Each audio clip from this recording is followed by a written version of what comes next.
Mental Health Mondays ignite the spark. Hope guides each step, even in the dark. New week, new dreams to see. Hope's the key to what's meant to be.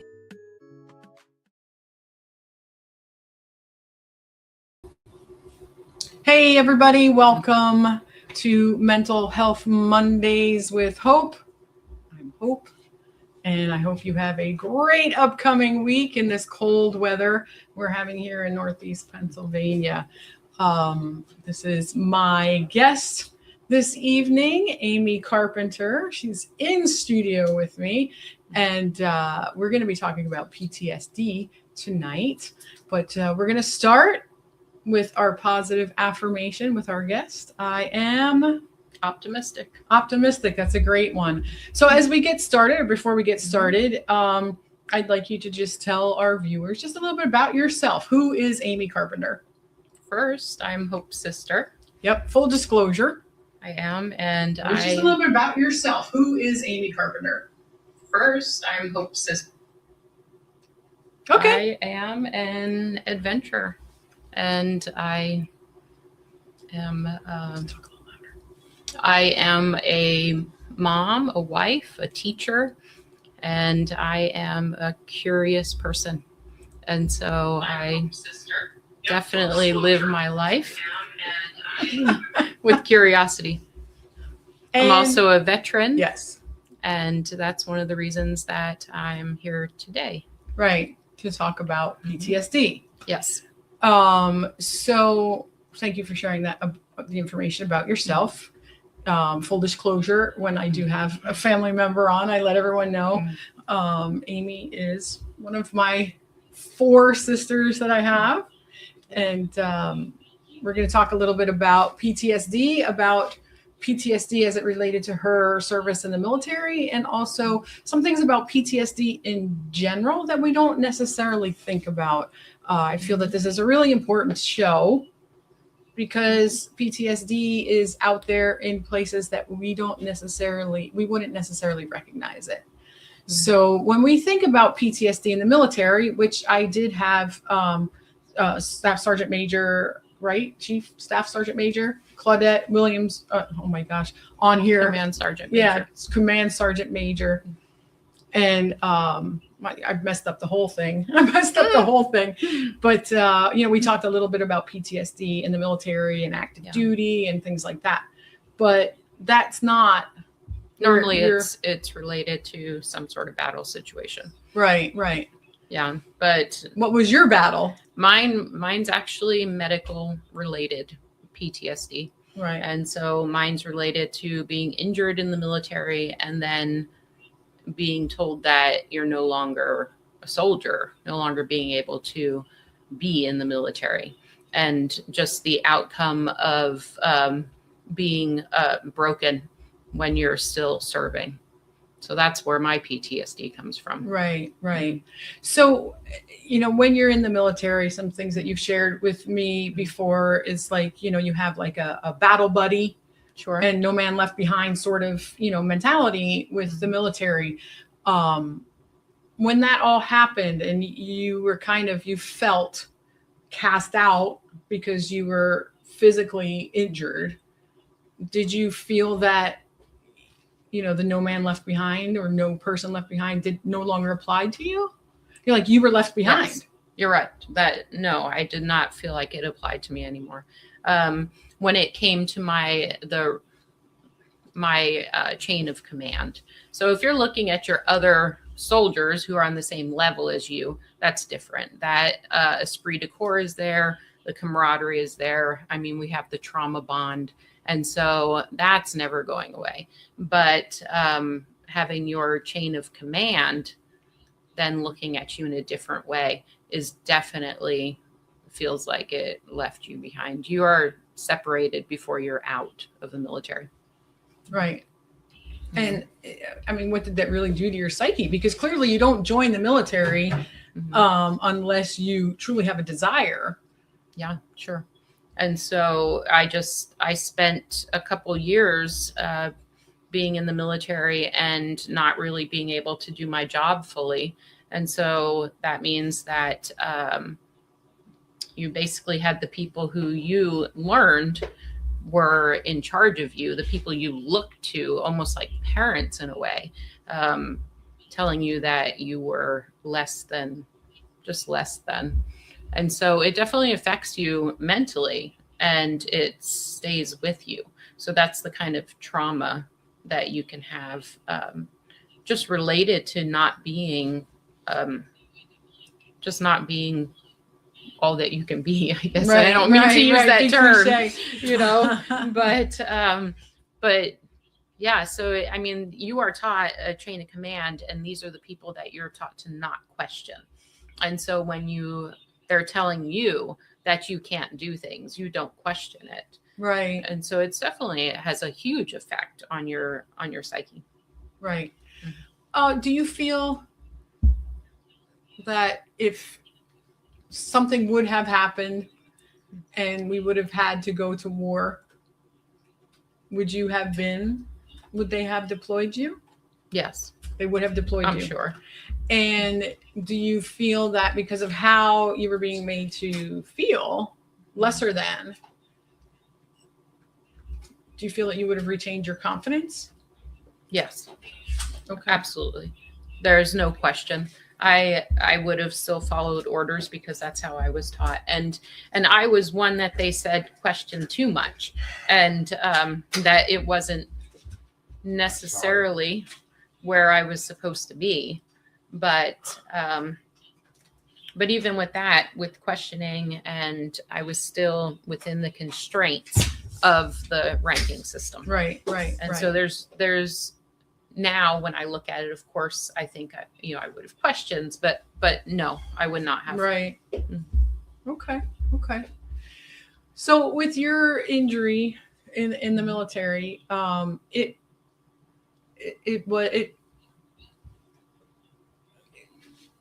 you were diagnosed differently than what your injury was. Yes. And you continued with your service with that injury, with the injury itself being much more severe than what you were diagnosed with.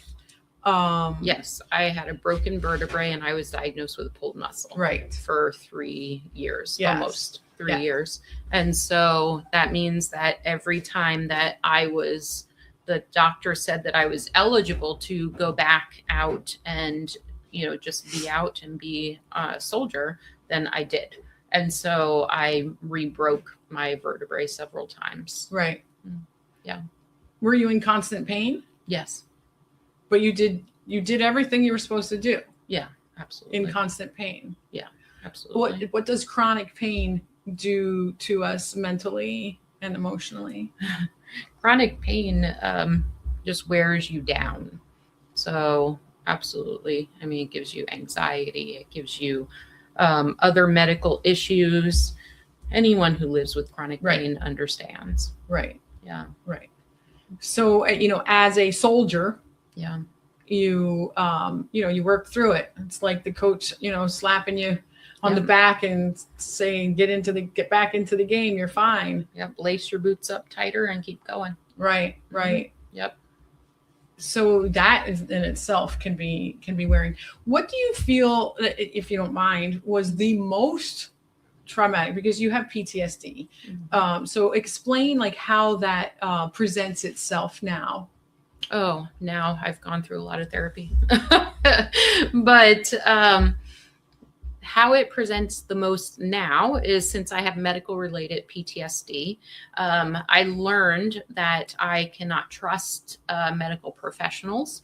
And so as I go through any type of appointment for even normal things, I get severe anxiety. And so my heart rate goes up, and it's kind of difficult to go into regular appointments. Right. And so I've learned through therapy to become an advocate for myself, but it took a lot of time. Sure.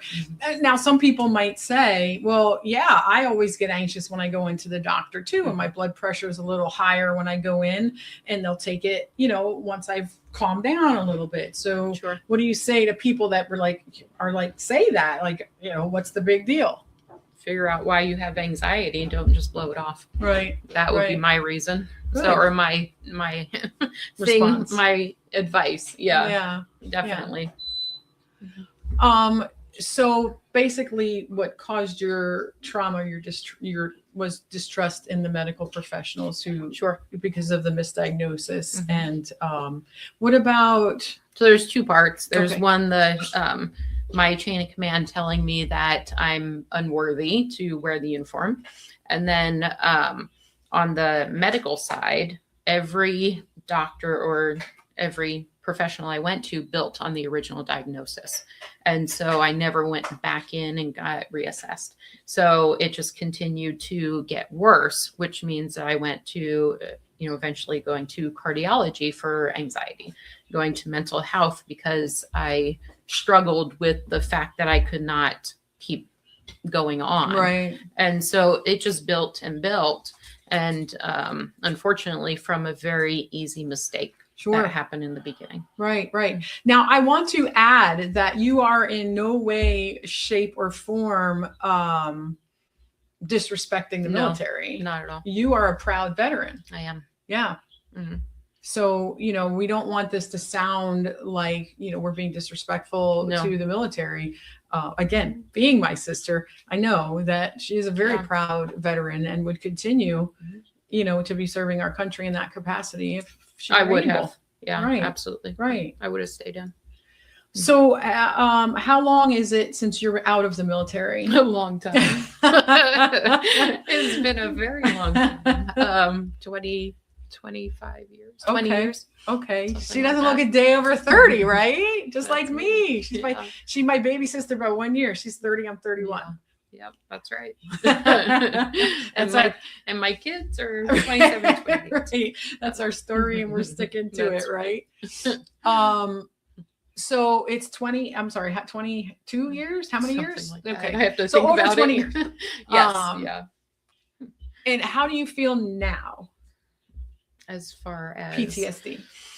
I mean, I still have PTSD. I still deal with it. And like I said, I've gone through therapy, and that's been more recent in the past, say, 5 years that I've gone through therapy to deal with Okay. it.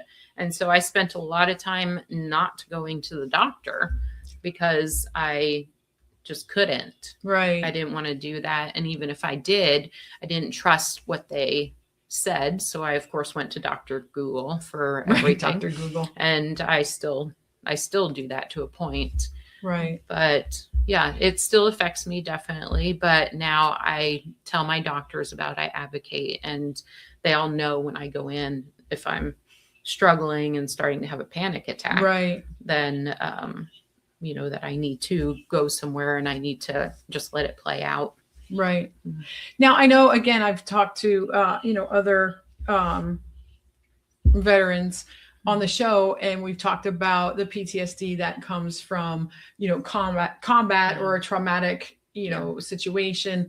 I know someone who was in the military with someone who, wanted to go AWOL, and then, the way they eventually went AWOL was driving their vehicle into a wall and killing themselves. Yeah. So obviously the person that did that, was having a very difficult time, but that was very Mhm. traumatic for, for the people, and especially for the battle buddy. Yeah. You had stated earlier that you have a trauma bond, Mm. So talk about that a little bit, because, again, as we think of military, like PTSD is something that has been coming out, recently over the last few years as something that's more common and more than just our combat veterans, and more than just, people who had been sexually assaulted, raped, in abusive relationships. That PTSD, that it comes from a variety of reasons. And we want people to understand that what they're experiencing, could be PTSD, and it's not one of these typical things that we talk about, or that we assume, the stereotypical PTSD. So tell me about that trauma bond, and how does that play out? So the military people talk about the trauma bond. It goes all the way back to basic training when you first start. And I know I personally, when I went through basic training, we had all of the mental exercises that were there to make us rely on our chain of command. So military people understand this. And so it's things like going out in the middle of the night to look for a soldier who's AWOL. That actually never happened. It's psychological abuse in a way, but you do that together, and that's what makes you connected. That's what makes a fighting force that will die for each other, Right. and who will not question their chain of command. Gotcha. Yeah. So, I mean, that can be pretty powerful. Now, you have said to me that you are still, in touch with people. I am. And you would still be there for them at the drop of a hat. Yes, absolutely. Yeah. And people I haven't seen for over 20 years. Right. If they were in the city that I live in, then they would have a place to stay. Right. And it would be just like time hasn't passed. Right. You may catch up on your family and what's going on, but there's still that connection right. that is always there. Right. Yeah. So yeah, I mean, I would have to really think about trauma bond, like the terminology of that, because I get it. You're bonded through trauma, but like a lot of times with trauma bonding, the whole bond is traumatic. Whereas, like the whole time you're bonded is traumatic. Whereas after you're out of the military or out of that situation, your bond just seems like glue. Yeah. You know? They've got, I'm guessing, this is my opinion, that they do a whole lot of psychological research on how to be able to do this to people. Right. Oh, I'm sure. Absolutely.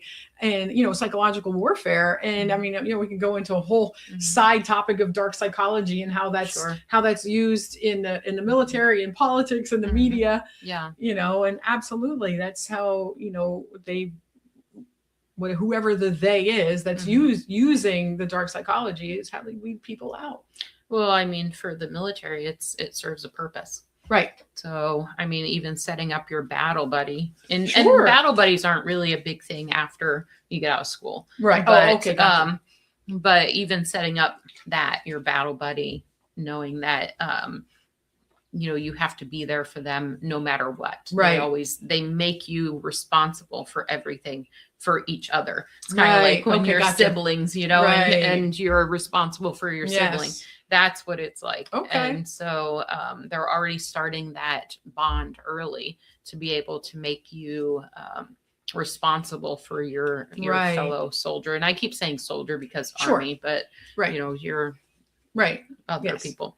Now, Amy, we're 7 siblings, and Amy is the only of our siblings that had entered the military. So anytime she's talking about things like this, she's educating all of us, even the family. I mean, my ex was in the military, but that's something that we didn't really discuss about how that affects you being in the military. And he did go overseas during Operation Desert Storm, but he didn't go into battle. He more went to people who left their stations to go to battle. He went to replace them, in a different country. But even that, for me as the spouse at the time, it was scary. So, a little bit scary. That's really scary. Right. Absolutely. Right. You never know. And I was very blessed because I was in the medical field. And so I was stationed in a hospital for all of my career. Actually. Right. Where's my Marine friends out there? Where's my Marine friends? Sorry, because I remember the story about you was either drawing blood or giving shots to Marines. No, it just always seems like the biggest people fall the fastest. Right, but you can't tell me you didn't enjoy watching the Marines fall. Sorry, guys. No, because we had to catch them. Oh, fair. That was hard. They would come in and nobody wanted them because they had to worry about catching. Oh no! I know that I have pounds. Viewers who are Marines, so I'm just busting on you. So but I was very lucky because I was in the medical field. Right. But even so, when I was overseas, we got people from active situations, Right. And so, yeah, it was, it is difficult. And especially when you can always be deployed. And so Right. if you're in a deployable unit and you can be deployed within, 3 days. And so I know that we had to go every 6 months, and we made it, it was a big thing with our unit where we would go and make sure our will was up to date. Wow. and, Okay. and all of those things. So it was always present. Yeah. Yeah. Yeah, sure. So, I mean, that's very stressful. And, and I know one of the things that I've talked about with the sergeant major, and then also my friend who's the head of the VA here in Monroe County, Pennsylvania, is integration for military members back into society, civilian society. And, when we talk like so much like lately about, Pennsylvania, which is where we record from. Amy, however, is a Californian now. At the moment. Yeah. Not liking this 20-degree weather we're having in NEPA. Not used to it. But I lost my train of thought because I'm sorry. I was thinking about the skiers behind us. I know there's not really skiers. There's not really skiers behind us. So Sorry. reintegrating veterans into society. Yeah. I know it's very difficult. I've actually known quite a few people who have gotten out after just a few years, and then they have such a difficult time that they end up going back in. Right. Not every branch will let you reenlist like that, but the Army does. Right. Right. And that's something that I know that, that both, that the sergeant major and also, the head of the VA here in Monroe County, and also other, leaders of veteran organizations, that's something that they feel is important for the military to be working on is, like integration and having a battle buddy, having a civilian buddy, like a re-entry buddy, a mentor, or what have you. Yeah. And, and I see that as really important, something to, to help with all the difficulties that come along, whether you were in combat or not. It's a different lifestyle being in the military. And the VA does they have a lot of great programs out there to help with that. Right. And I mean, the VA has been a godsend for me. Right. So and you know what? Maybe while you're blessed. here visiting, we can have you, talk with some of our veteran leadership here and let them know, like tell them how things are in California, because I know, of another topic that we're going to be discussing later,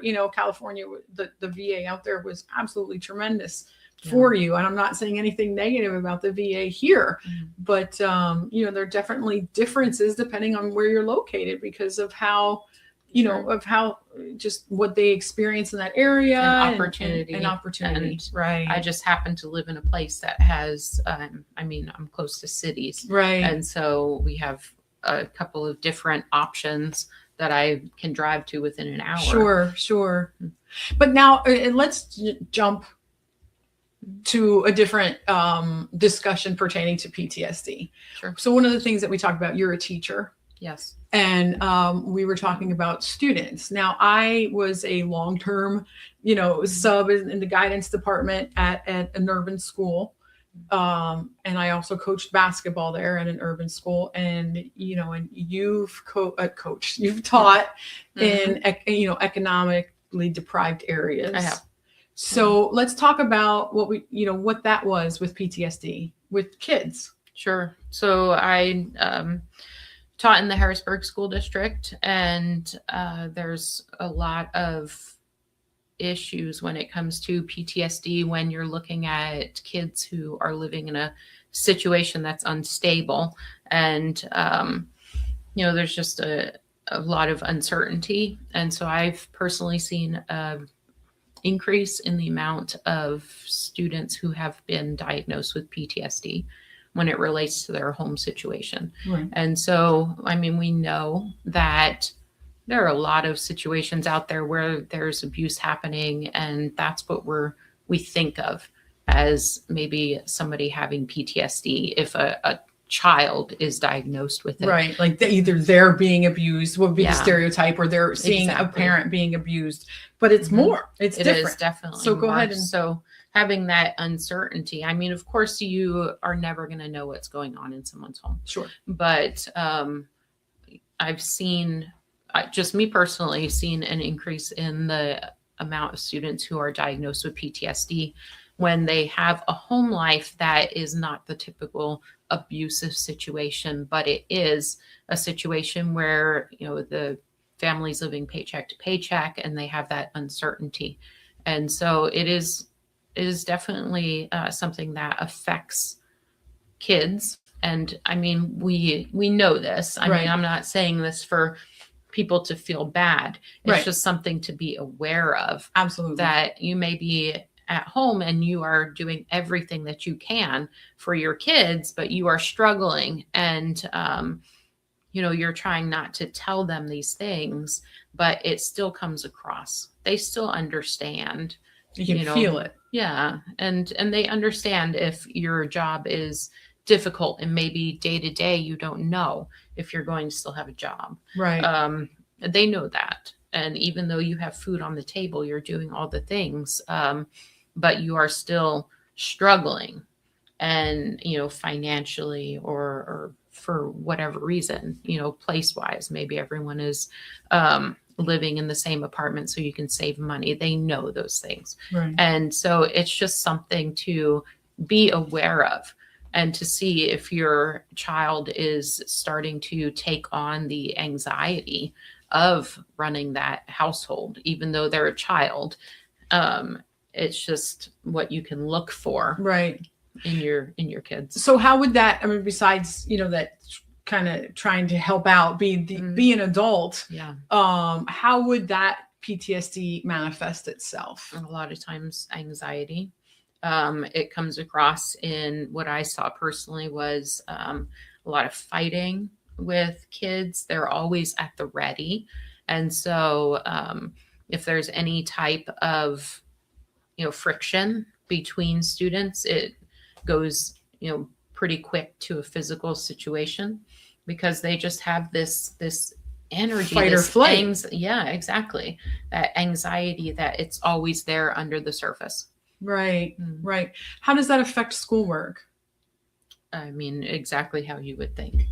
Students are. Sorry, it was a rhetorical question, but I feel it's one that needed to be answered. Yeah, they're struggling. I knew that there were some times where I would walk into the classroom and something's off, and you can keep teaching, or you can try and figure out what it is. And so, if you sit down and just say what happened, you'll find out that a few kids maybe in the middle of the night heard gunshots in the apartment that they're living in, and nothing happened to them personally, but they heard something.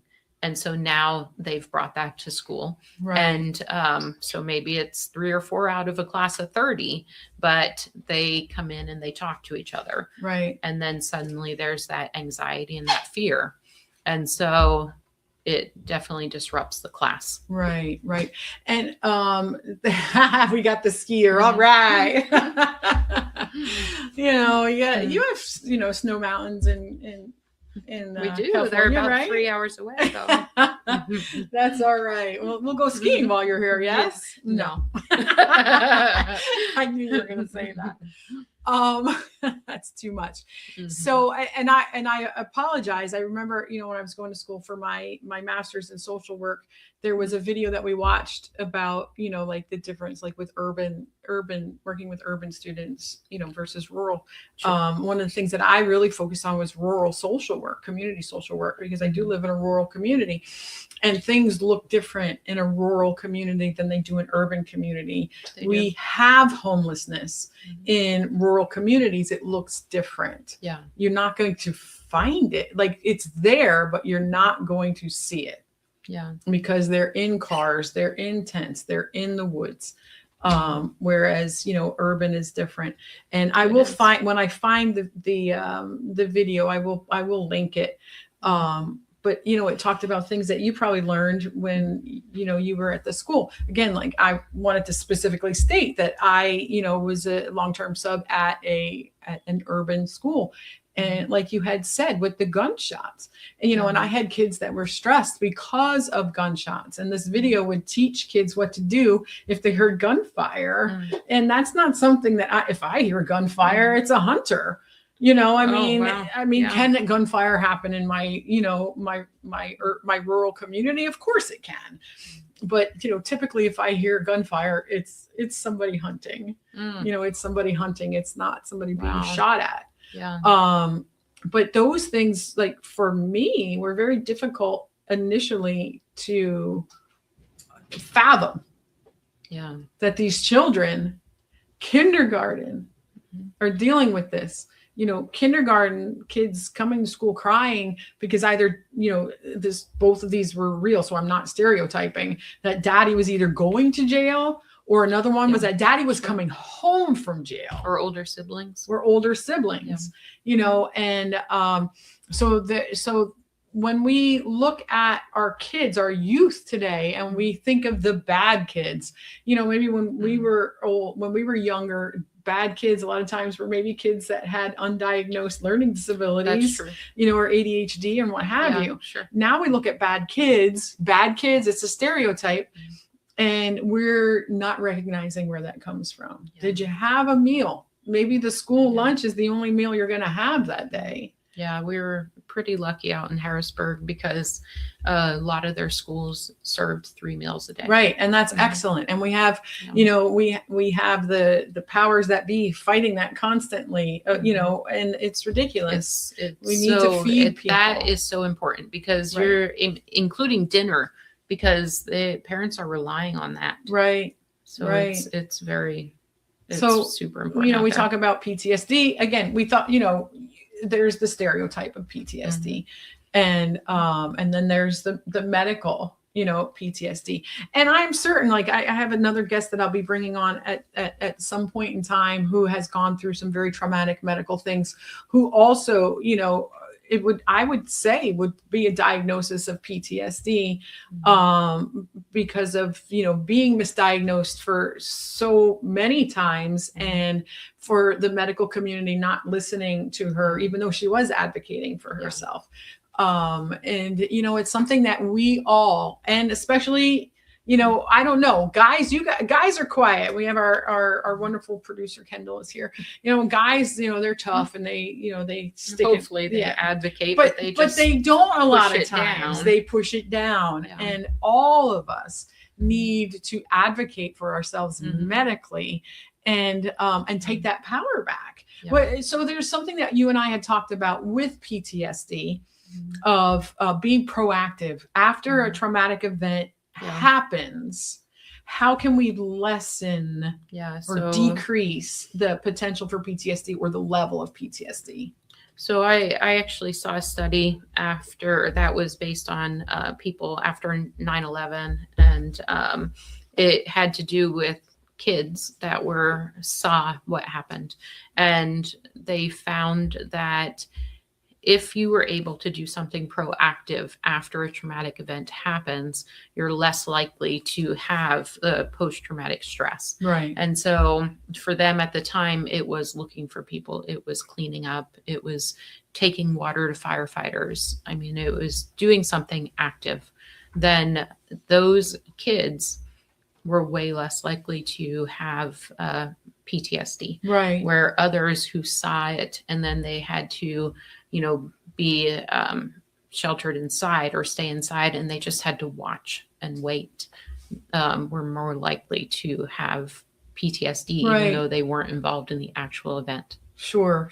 And as a social worker, as I've done bereavement and grief counseling, and I've done crisis counseling, and one of the things that I try to do with people, which I feel is very similar, is have them replace a bad memory or an image that pops into their mind with something different, and a positive one. And it's just constantly like the reiteration of that, that positive memory, when somebody is grieving and they're very, very sad because they lost someone, and, they keep thinking of the death, and I have them try to replace that with a positive memory. And it does help, and it takes time, but this sounds very similar. Yeah. Because when I think of, it was 9/11, and if you saw bodies falling, Mhm. that's going to be the memory that stays in your mind. Mhm. But if you gave water to the firefighter that was soot covered, and maybe you helped wipe their visor Mhm. so they could see that, that's a positive memory that is replacing all that. And the it's traumatic happening right ones. away. Right, and it's And so happening right that's away. the big thing. So you can go and, do therapy afterwards, and it'll take, my own personal opinion is maybe more time Right. than if you're replacing those memories, because they've already cemented in your brain. Absolutely. And so versus if it happened right away, that's Right. true. Yeah. Yeah. So if someone's crime happens, going to report it may be something you could do. Absolutely. And you're And because taking it's action. taking and in a situation where we're talking about that, like Yeah. if it's a crime committed against you, no matter what it is, Mhm. you feel like you've lost power. Yeah, or going to take a martial arts class Right, afterwards, or right. something like that can make you feel like you are able to get that power Right. back. Absolutely. Absolutely. Wow. This has been a great discussion, and we're going to actually wrap it up. We're going to hit those slopes and go skiing. Mhm. I'm just kidding. But so, he wants to keep going. Okay. I thought he gave me the 5-minute. Symbol. We can keep going then. Sounds great. He wants to take his union break. Oh, No, I'm yeah. just kidding. He's hitting the slopes himself. All right. Well, then let's get back. Let's get back into it. I think that we've really, really talked to. Is there anything that you can think of that maybe I missed that that you would like to talk about as it relates to either your PTSD, Mhm. PTSD in general? Am I missing anything? The only thing I can think of is, and I can't say it enough, is going to talk to someone about it.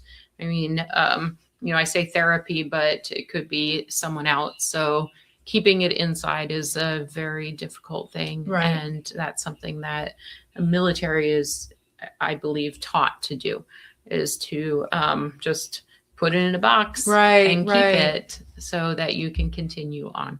And that's the part that makes it very difficult for people. And it, like me, makes you keep it for years. Right. And not want to go to the doctor. Right. But sometimes that lid just kind of starts to pop off on its own does. because that box is so full. Mm. It happens with everything. Yeah. I mean, we talked about your, fight, flight, or freeze. Sure. Absolutely. And a lot of people with PTSD are in a freeze response. Right. So everything in their life becomes a little bit dulled, and they just have that. Yeah, I don't know how else to describe it. Sure. But they No, have I mean, that that's freeze response. Right. Because, Mhm. you're kind of like seeing all around you, and you Yeah. don't feel that you have a direction that you can go. Yep. They don't want to do anything. Nothing feels right. So if you're having something like that, it could be a deeper issue related to something that's happened in your past. Right. Now, I know that you utilize, VA medical services. Yeah. And you've been out a while, but since you utilize the services, do you still stay on top of changes in the military news and what have you? Not really. Okay, that's fair. Yeah. Because I was going to ask if you feel that if you feel that there's any sort of changes within the military on how they view mental health, on how they view the actions that they do cause. Like for every action, there's an equal and opposite reaction, and so what the actions that they do, the reactions that it causes within, the soldier. You feel that have you seen any changes in that? I'm not sure, because I've been so far removed from it. And I've even gotten out of the habit of using acronyms when I talk to other military people. And so that's pretty far removed. Right. But no, the only thing I really know is that the VA has been asking way more questions related to mental health when you go in for regular appointments. Okay. And I think that is coming from changes that are in the actual military, and talking about things like, sexual abuse in women or PTSD and those types of things. And so now it's just more out there in the public information. And so it may be because they're actually coming up with some changes. Protocols. But I know that they even ask that, when you go just to the regular doctor, not a military doctor, but they've been doing that for a while. Okay. So yeah, I've been going to the VA for a while. And is it just catching up with the VA? I'm not sure. It's been there for a while. The thing that really that I noticed is that they tend to ask if women were sexually abused while they were in the military. Okay. All right. Gotcha. Yeah. All right. Well, I think we have really run the gamut here with PTSD. And thank you for flying all the way out from California just to be on my podcast. Absolutely. That's why I'm here. I know that I didn't say it earlier, but please, if you can like this podcast and subscribe, click the subscribe button, subscribe to the PA Empowerment Network. It is free. It does not cost you a dime. And share it with all your friends, because the more people that are subscribers and see our new content that comes up, the more people that we can help with the different topics that we discuss on our digital radio network every week. So thank you once again for watching. This is Mental Health Mondays with Hope and Amy. I'm Hope. I hope you have a great week. We'll see you next Monday.